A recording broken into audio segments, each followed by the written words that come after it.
Go to the hero selection. Get it? Right? Because he's pan. Yeah, he's looking at your PP. He's Yeah, actually he's Penta. looking. That's a bit you hold cringe. I did see he- that. Like he's he sizing fucking you looks up and shit. Sombra needs no introduction. One of Overwatch's most iconic heroes, with a design, story, and competitive history unique to the character. However, ever since Overwatch 2, we have seen the worst of what this character can achieve given the right changes. This is kind of rough to play against, like, and you can just troll the whole time, like... With the change in focus from a utility-based scout to an assassin with utility, Sombra has changed into a shell of what she used to be. Overwatch 2 is a different game. Everyone knows that, and I believe that change in all things is necessary. But the design and the intent that we saw at release, with Damage. being a priority, as well as Blizzard's recent rework in Season 7, I can't help but think the ideas, philosophies, and intentions behind the changes to Sombra's kit are misguided and fundamentally flawed. After what they did to her at release, Sombra did need a rework. There is no doubt about that. However, I think the focus needed to go in the opposite direction. I think Sombra needed to be a support.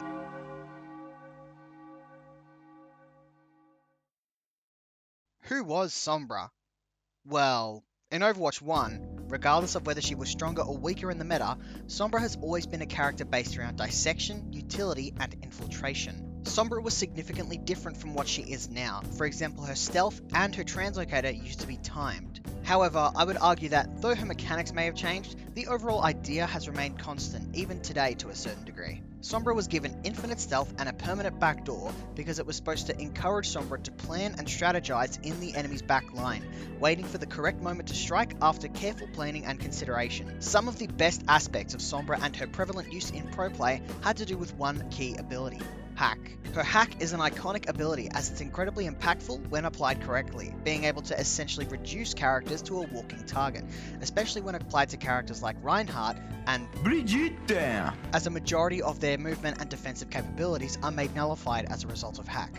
This is essentially what defined Sombra, her ability to identify the most important targets on a given team and silence them, allowing for small advantages to be built up and win teamfights in the long run, as well as her game-winning ultimate, of course. This is what I and many other hundreds or if not thousands of players fell in love with at release, despite her initially weak showing. If you wanna... Oh dear God. There's your nemesis right there. Over the years, this design has created some of the most interesting meta shifts in Overwatch League's history. A majority of her changes are only aimed to improve Sombra's ability to do one thing: infiltrate, not assassinate. Even Jeff himself, all those years ago, argued against the people on the forums who said otherwise. In an Overwatch developer update from 2017, he says this: we don't expect Sombra to ever be sort of a vicious assassin. Even though she's in the offense category, we could equally see her almost being in the support category. Sombra, after her second rework since Overwatch 2's release, is admittedly better than it was at launch, although I think she's still significantly worse than how she was in Overwatch 1. Sombra's design focus has shifted from a backline infiltrator into a backline assassin, with the lockout on the silence being reduced, more offensive capabilities being given to her, like the virus ability that does damage over time, and EMP doing 30% of current health damage to all targets in her range. She has been retooled into an effective and unique assassin. Unfortunately, the road to get to where she is today was not an easy one. unforeseen consequences. She was incredibly frustrating to play against when she could hack from stealth. Sombra could infinitely sit in stealth and consistently hack targets without coming out of stealth. The reason the developers in Overwatch 1 made her uncloak when hacking a target is not only to make sure that you at least have some recourse to shoot back at Sombra when you eventually turn around, but also to make Sombra commit to the target she was hacking, as being unstealthed often meant that her position was compromised, giving the hacked target the ability to adapt and fight back. Infinite stealth and translocator made her nigh uncounterable. The philosophy behind no timer on stealth or translocator was designed to give old Sombra more options in gameplay without making her best aspect directly stronger, as doing this wouldn't overtune Sombra because she would be punished for translocating out and losing her opportunity to get big EMPs. She got to trade being alive for being out of the team fight, However, when refocused into an assassin's kit, it gives her free, get out of jail free cards that are, I would say, unpunishable. She isn't being punished for losing her position, as that isn't the goal of this new Sombra. Picks are the new goal as Sombra now. Furthermore, having uncontested instant teleportation to any health pack of your choosing is completely fucked, because it doesn't directly punish her for teleporting out in the same way it did for old Sombra, considering that losing the perfect position for a big EMP could mean that the most opportune time to EMP in a team fight was lost. But when you change her role to just be damage or kills, she can just run back to the team fight and start pumping damage like nothing happened. It's not as impactful to punish her for losing her position when it's not her main goal anymore. Also, losing a teammate to go find where her tack insert isn't worth it, because the team will always be down an ally. It was incredibly effective being able to constantly disable one target. Despite how minimal the effort required to play Sombra was, it was incredibly effective, being able to constantly annoy and disable one player in particular, meaning that one person was basically unable to do anything for half, if not the majority of the game. I can imagine that for Doomfist players, it's probably incredibly frustrating being silenced for half the game. It was one of the big reasons Doomfist was one of the worst heroes during Season 1, despite how strong he actually was, because people couldn't be fucked for it. But in all honesty, I couldn't be fucked to deal with Doomfist, so who's really losing out here? During that last bit, you might have said to yourself, thank fuck that's all gone now, which I mean, isn't inherently wrong. True, thank fuck that is all gone now. The translocator isn't timed anymore. In fact, it kind of works like Loba's bracelet from Apex Legends.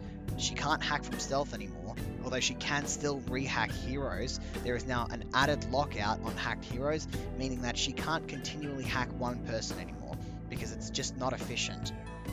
Post-rework Sombra, while better than the first iteration, is still not anywhere near Overwatch 1 Sombra, because Overwatch 2 Sombra possesses one of the worst aspects an assassin can have: the ability to remove agency from their target. We tend to think that a well-designed hero shooter is generally based around roles and classes that have strengths, weaknesses, and counters, otherwise known as the legendary trifecta: tank, DPS, and healer. Tanks defend teammates from damage, DPS apply damage to enemy targets, and then support keeps the team healthy. These ideas can be stretched in one way or another based on what kind of kit you're building for. However, a good kit generally should be designed with weaknesses in mind. Reinhardt, for example, is countered by characters that use their range against him, as he doesn't have a reliable way to engage with these characters that use range. Firestrike and Charge at least give Ryan tools to be able to deal with that range. They are not the be-all and end-all, as they're only really designed to be tools to mitigate the problems at hand. Ana is countered by characters that have the mobility and the damage to get in, kill her quickly, and get out. She is not designed to be able to reliably kill or halt flankers from taking her out of the game, despite having the tools to do so. An assassin's biggest counter in any game, whether it be Overwatch, League of Legends, or any other game for that matter, is the agency to prevent their attack. Genji is heavily countered by CC, as he only has one way in without a reset, and when that way in is met with CC, he's left stranded without a good way out. Supports will have pressure applied to them from backline flankers, and because of this, supports have the ability to push pressure back onto these characters and force them to fight either at a disadvantage or on even ground. Sombra does not follow this logic. She has the ability to remove that pressure and push disadvantages on characters that otherwise would force her to fight fair. Many, if not all, components of Sombra's kit, when analysed through the lens of an assassin, are not inherently bad on their own. It's when they're all brought together it starts to get contentious on whether or not it's fun and balanced. These are not bad mechanics. They could be fun on different characters. I'll even grant you that at least 3 of these mechanics do work well together, because they did for 6 fucking years. But they do not work together on the same character, especially when that character abuses these mechanics to piss all over the design philosophies of the game designers before them. This is how she functions with all these mechanics in mind. With Invis, she can go essentially wherever she wants without anyone being able to tell otherwise.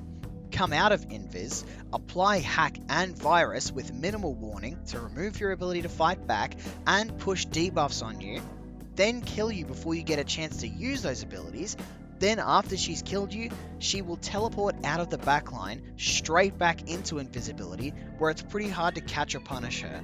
Sombra in Overwatch 1 could remove agency from enemy characters because it was designed that her teammates were able to follow up and capitalize on her ability to do so, not herself.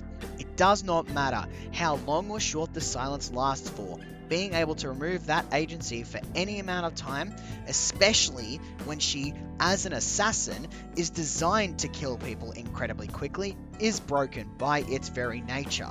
An assassin as a class is generally given the ability to remove targets from a fight quickly.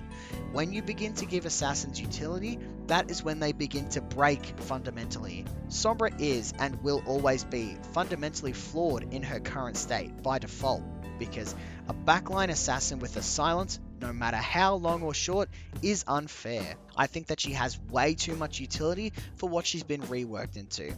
Have a look at characters that share her role. Backline assassins like Tracer, Genji, and Reaper have nowhere near the same amount of utility, and the utility that they do have is geared towards two things: survivability and mobility. Mind you, using their designated mobility incorrectly can lead them being out of position or dying to the enemy team, and their survivability is designed to reward skillful players. Sombra in this current state is not very fun for the people fighting against it, most likely. I still get a bit of twisted fun out of her, but it's not fair that heroes be allowed to run around like this, I don't think.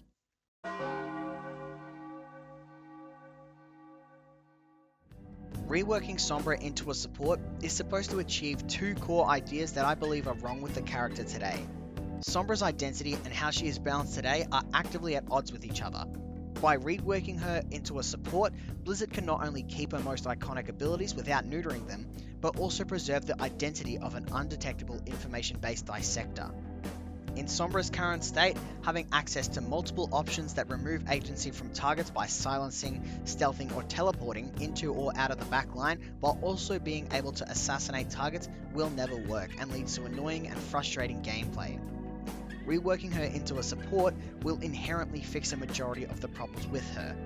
Supports are in a contentious spot, being that the design of Overwatch's new 5v5 structure means that supports are somewhat weaker than in Overwatch 1. Giving support another option to play with helps an already struggling role by providing another tool to a support player's arsenal.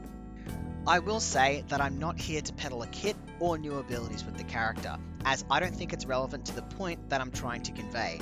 I believe that Sombra's identity, design, and role would not only fit better in Overwatch 2's current philosophy as a support, but also balance her better than DPS could ever in its lifetime. A few small changes would need to be made to the character to fit her into the support role, and everything else should naturally follow. Number 1, give her a way to heal teammates. Obviously. Number 2, Hack needs to be on a significant cooldown to ensure its impact, but also its counterability.